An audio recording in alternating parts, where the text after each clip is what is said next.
नमस्कार दोस्तों, एजुकेशन 24 में आपका स्वागत है। दोस्तों, आज का वीडियो आप सभी के लिए बहुत ही खास होने वाला है, क्योंकि आज की इस वीडियो में आपको बीए फर्स्ट ईयर के सेकंड सेमेस्टर में आपका जो सब्जेक्ट है ज्योग्राफी यानी कि भूगोल, उसके अंदर एग्जाम में कौन कौन से क्वेश्चन आने वाले हैं, इस वीडियो के अंदर मैं आपको एग्जाम में आने वाले क्वेश्चन के बारे में बताऊँगा। सो आप इस वीडियो को ध्यान से देखिएगा ताकि एग्जाम में आने वाले क्वेश्चन के बारे में आपको पता चल सके।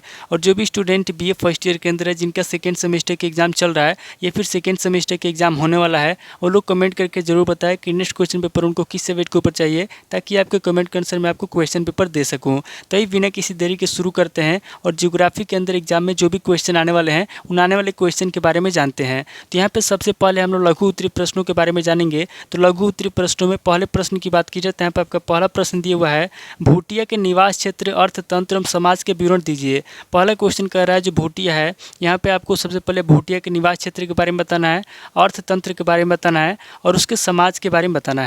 अब अगले क्वेश्चन की बात की जाए तो यहाँ पे आपका दूसरा क्वेश्चन दिया हुआ है, सांस्कृतिक परिमंडल की परिभाषा दीजिए।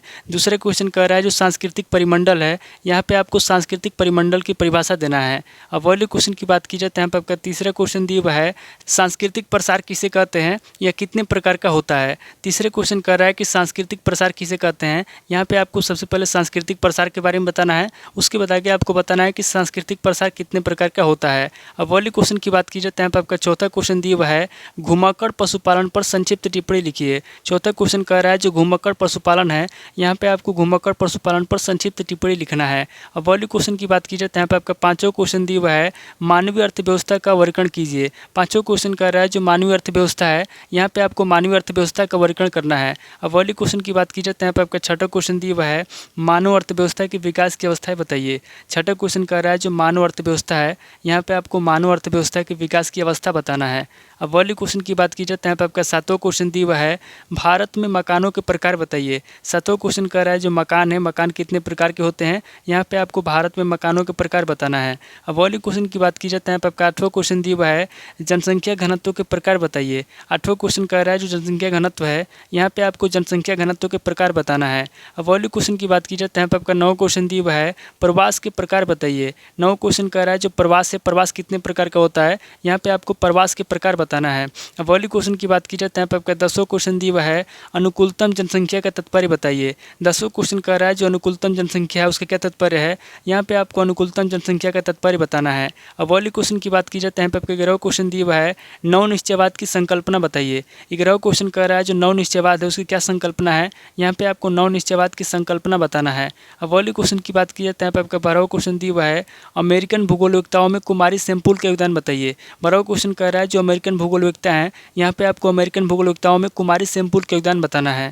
अब अगले क्वेश्चन की बात की जाए तो यहाँ पे आपका 13वां क्वेश्चन दिया हुआ है, हंटिंगटन के अनुसार मानव भूगोल की विषय वस्तु बताइए। 13वां क्वेश्चन कह रहा है जो हंटिंगटन है, यहाँ पे आपको हंटिंगटन के अनुसार मानव भूगोल की विषय वस्तु बताना है। अब अगले क्वेश्चन की बात की जाए तो यहाँ पे आपका 14वां क्वेश्चन दिया हुआ है, मानव भूगोल का उद्देश्य बताइए। 14वां क्वेश्चन कह रहा है जो मानव भूगोल है उसके क्या उद्देश्य है, यहाँ पे आपको मानव भूगोल का उद्देश्य बताना है। तो टोटल आपके 14 क्वेश्चन होंगे जो आपसे लघु उत्तरीय प्रश्न में पूछे जाएंगे। अब आगे हम लोग दीर्घ उत्तरीय प्रश्नों के बारे में जानेंगे। तो यहाँ पे दीर्घ उत्तरीय प्रश्नों में पहले प्रश्न की बात की जाए तो यहाँ पे आपका पहला प्रश्न दिया हुआ है, नागा के निवास, अर्थव्यवस्था एवं समाज का वर्णन कीजिए। पहला क्वेश्चन कह रहा है जो नागा जनजाति है, यहाँ पे आपको नागा जनजाति के निवास के बारे में बताना है, उसके अर्थव्यवस्था के बारे में बताना है और उसके समाज के बारे में बताना है। अब अगले क्वेश्चन की बात की जाए तो यहाँ पे आपका दूसरा क्वेश्चन दिया हुआ है, गद्दी के निवास क्षेत्र, अर्थव्यवस्था एवं समाज का वर्णन कीजिए। दूसरा क्वेश्चन कह रहा है जो गद्दी है, यहाँ पे आपको गद्दी के निवास क्षेत्र के बारे में बताना है, उसके अर्थव्यवस्था के बारे में बताना है और उसके समाज का वर्णन करना है। अब अगले क्वेश्चन की बात की जाए तो यहाँ पे आपका तीसरा क्वेश्चन दिया हुआ है, मसाई के जीवन पर भौतिक पर्यावरण के प्रभाव की व्याख्या कीजिए। तीसरे क्वेश्चन कह रहा है जो मसाई है, यहाँ पे आपको मसाई के जीवन के बारे में बताना है, मसाई के जीवन पर भौतिक पर्यावरण के प्रभाव के बारे में बताना है। अब अगले क्वेश्चन की बात की जाए तो यहाँ पे आपका चौथा क्वेश्चन दिया हुआ है, बुशमैन के आर्थिक तंत्र तथा समाज का वर्णन कीजिए। चौथा क्वेश्चन कह रहा है जो बुशमैन है, यहाँ पे आपको बुशमैन के आर्थिक तंत्र के बारे में बताना है तथा उसके समाज का वर्णन करना है। अब अगले क्वेश्चन की बात की जाए तो यहाँ पे आपका पांचवा क्वेश्चन दिया हुआ है, एस्किमो के जीवन पर भौगोलिक वातावरण के प्रभाव का उल्लेख कीजिए। पांचवा क्वेश्चन कह रहा है जो एस्किमो है, यहाँ पे आपको एस्किमो के जीवन पर भौगोलिक वातावरण के प्रभाव के बारे में बताना है। अब अगले क्वेश्चन की बात की जाए तो यहाँ पे आपका छठा क्वेश्चन दिया हुआ है, आदिम कृषि से आप क्या समझते हैं, आदिम कृषि के प्रकारों का संक्षिप्त वर्णन कीजिए। छठा क्वेश्चन कह रहा है कि आदिम कृषि से आप क्या समझते हैं, यहाँ पे आपको सबसे पहले आदिम कृषि के बारे में बताना है, उसके बाद आगे आपको आदिम कृषि के प्रकार बताना और संक्षिप्त में वर्णन करना है। अब अगले क्वेश्चन की बात की जाए तो यहाँ पे आपका सातवां क्वेश्चन दिया हुआ है, आखेट अर्थव्यवस्था की प्रमुख की विशेषताओं का वर्णन कीजिए। 7वां क्वेश्चन कह रहा है जो आखेट अर्थव्यवस्था है, यहाँ पे आपको आखेट अर्थव्यवस्था की प्रमुख विशेषता बताना है। अब वाली क्वेश्चन की बात की जाए तो यहाँ पे आपका 8वां क्वेश्चन दिया हुआ है भारत में नगरों की उत्पत्ति एवं विकास का वर्णन कीजिए। 8वां क्वेश्चन कह रहा है जो नगर हैं, यहाँ पे आपको भारत में नगरों की उत्पत्ति के बारे में बताना है और उसके विकास के बारे में बताना है। अब वाली क्वेश्चन की बात की जाए तो यहाँ पे आपका 9वां क्वेश्चन दिया हुआ है भारतीय नगरीय अधिवासों की विशेषताएं क्या है। 9वां क्वेश्चन कह रहा है जो भारतीय नगरीय अधिवास है उसकी क्या विशेषता है, यहाँ पे आपको भारतीय नगरीय अधिवास की विशेषता बताना है। अब वाली क्वेश्चन की बात की जाए तो यहाँ पे आपका 10वां क्वेश्चन दिया हुआ है मानव अधिवासों के प्रमुख प्रकारों का वर्णन कीजिए तथा उपयुक्त उदाहरण द्वारा उत्तर की पुष्टि कीजिए।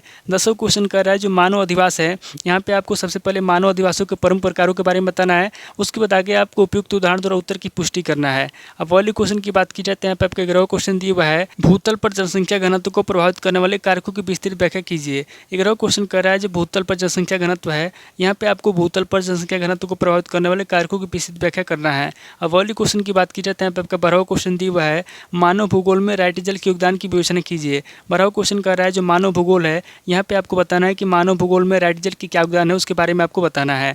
तो टोटल आपके 12 क्वेश्चनों को जब से दीर्घ उत्तरीय प्रश्न में पूछे जाएंगे तो इस वीडियो के अंदर मैंने आपको लघु उत्तरीय प्रश्न और दीर्घ उत्तरीय प्रश्न दोनों तरह के प्रश्नों के बारे में बता दिया। सो आप इन दोनों तरह के प्रश्नों को नोट कर लीजिए और किसी किताब से सही से मिलाकर के याद कर लीजिए। तो दोस्तों आज इस वीडियो को मैं पे स्किप करता हूँ, मिलता है आपसे नेक्स्ट वीडियो में। अगर आपको वीडियो अच्छा लगा तो वीडियो को लाइक कीजिए, शेयर कीजिए और कमेंट करके बताइए कि आपको नेक्स्ट क्वेश्चन पेपर किस सब्जेक्ट के ऊपर चाहिए। थैंक यू दोस्तों।